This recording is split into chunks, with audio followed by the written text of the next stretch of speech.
আমার হাতে একটা সার্কিট দেখতে পাচ্ছেন। সার্কিটটা হচ্ছে সেটআপ বক্সের। এটা হচ্ছে 12 ভোল্টের সার্কিট। তো এটা হচ্ছে এসি ক্যাপাসিটার। এসি ক্যাপাসিটারটা হচ্ছে 15 ইউএফ 500 ভোল্ট। তো এই ক্যাপাসিটারটা খারাপ, এটা ফিল্টার ক্যাপাসিটার। এখানে দুইটা ডায়োড দেওয়া আছে, এখানে দুইটা ক্যাপাসিটার দেওয়া আছে।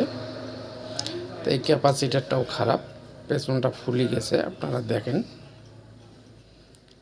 ওভার ভোল্টেজ হওয়ার কারণে এই ডিস্টার্বগুলো হয়। তা আপনারা সব সময় লাইনে দিয়ে রাখবেন না, টিভি দেখা শেষ আপনারা খুলে রাখবেন। পেছনটা ফ্রেশ আছে, যাই হোক মোটামুটি আর কি সার্কিটটা ভালো আছে। সার্কিটটা সুন্দরভাবে রিপেয়ারিং করা যাবে। তা আমি সুন্দরভাবে সার্কিটটা এখন রিপেয়ারিং করলে আবার সুন্দরভাবে চলবে।